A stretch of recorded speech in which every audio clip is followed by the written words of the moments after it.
Before everything got loud and messy, warfare in the 18th century was almost polite. Kings waged what were called cabinet wars, which sounds more like a dispute over office furniture than a reason for thousands to die. These conflicts were fought by professional, highly trained armies who, after a bit of marching and maybe one big, scheduled battle, would go home for the winter. The goal wasn't to annihilate your enemy, it was to capture a fortress or a province to use as a bargaining chip. Entire populations were largely left out of it, expected only to pay the taxes for these expensive, seasonal hobbies of the aristocracy. It was a gentleman's game, really, with impeccable uniforms and a tacit understanding that you don't burn down the whole world just to make a point. A truly civilized way to handle international disagreements, provided you weren't one of the poor souls actually in the army. Then came the French Revolution, which promptly flipped the table over and set the rulebook on fire. Suddenly, the war wasn't about King Louis's territorial ambitions, it was about the survival of the French nation itself. In 1793, facing invasion from all sides, the revolutionary government issued the Lève en masse. This wasn't just a draft, it was a decree that effectively nationalized every single citizen. Young men would fight, married men would forge weapons, women would make tents and serve in hospitals, children would turn old linen into lint for bandages. Even the old men were tasked with preaching hatred of kings and the unity of the republic. Europe's monarchs, used to their tidy professional armies, were suddenly faced with a horde of over 1 million fanatical, highly motivated citizens. They were horrified. It was like playing chess against someone who just eats your pieces. And into this chaotic new world stepped a young artillery officer with an appetite for glory and a shocking disregard for tradition. Napoleon Bonaparte didn't invent this new national army, but he was the one who read the instruction manual and realized its full, terrifying potential. His genius was organizational. He understood that this massive citizen army could move faster and hit harder than any other force in Europe. One of his key innovations was to abandon the old, cumbersome supply lines. Why drag wagons of food across Europe when you can just take it? Napoleon's doctrine was that war must pay for war. His armies would live off the land they were conquering, which is a polite way of saying systematic, state-sanctioned looting.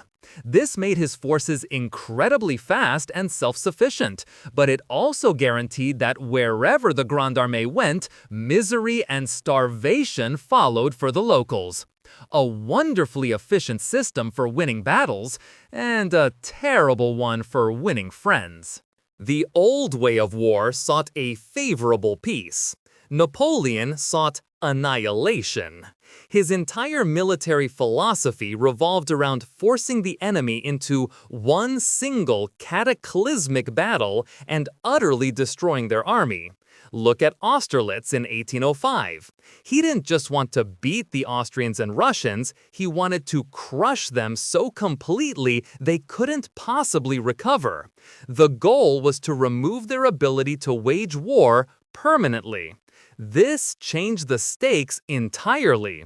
For other European powers, war was no longer a political option you could lose and then recover from. A war with Napoleon became an existential threat. If you lost, you didn't just cede a province, you might lose your throne, your army, and your entire country's independence. This pressure forced everyone else to start adopting his methods just to survive. Napoleon's total war wasn't limited to the battlefield. He knew Britain, a nation of shopkeepers, was funding every coalition against him with its vast commercial wealth. Since he couldn't invade them, thanks to the stubbornly large Royal Navy, he decided to bankrupt them instead. This led to the Continental System, a grand plan to forbid any country under his influence from trading with Britain. On paper, it's a brilliant stroke of economic warfare. In reality, it was an administrative nightmare that basically required him to control every single port, smuggler, and merchant from Lisbon to St. Petersburg. He ended up invading Portugal and later Russia largely to enforce this system. It turns out people really like their British-manufactured goods, and when you tell an entire continent they can't have them, you don't cripple Britain, you just make everyone on the continent incredibly angry with you. Forcing total war on others has a funny way of backfiring.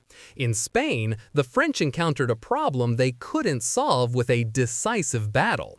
The entire population became the enemy.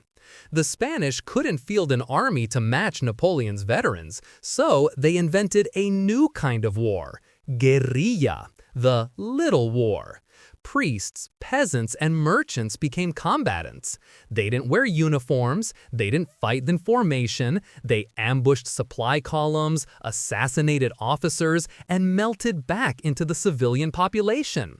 The French responded with overwhelming brutality, executing civilians and burning villages, which only fueled the insurgency.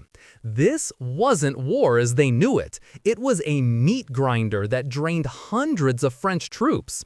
Francisco Goya's paintings, The Disasters of War, capture the sheer depraved horror of it. This was the people's total war, and it was a bloody, unwinnable quagmire. If Spain was total war from the bottom up, Russia was total war from the top down. When Napoleon invaded in 1812, he expected the Tsar to play by the old rules. Lose a big battle, sign a treaty, done. Instead, the Russians adopted the most brutal strategy imaginable. They took Napoleon's live off the land principle and turned it into a weapon against him. As the Russian army retreated, they burned everything: crops, villages, supplies, their own country. When the Grand Armée reached Moscow, they didn't find a capital to conquer. They found a mostly empty, burning ghost town. The Russians had intentionally destroyed their own holy city to deny it to the invaders. This was the ultimate expression of total war, a willingness to absorb unimaginable self-inflicted damage to destroy an enemy. It worked. The French army starved and froze on the long march home, utterly annihilated not by a battle, but by geography and a national will to endure anything.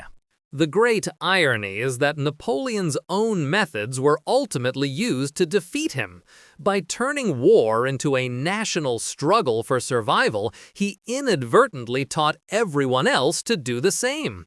The final coalitions against him weren't just kings and their professional armies anymore. In Prussia and the German states, the conflict was framed as the Befreiungskriege, the War of Liberation. They mobilized their own people, stoked the fires of nationalism, and raised massive conscript armies that could finally match the French in size and motivation. The Battle of Leipzig in 1813, the Battle of the Nations, involved over 500,000 soldiers, a scale unthinkable a generation earlier. Napoleon had unleashed the power of the nation in arms, assuming only he could control it. He was wrong. He showed the world what a country could do when it weaponized its entire population, and the world learned the lesson all too well. The old polite wars were never coming back. Instead, a path was paved directly towards the industrial-scale slaughter of the 20th century. A fantastic legacy. If you enjoyed this video, please like, comment, and subscribe to our channel for more historical insights. Thanks for watching, nerds!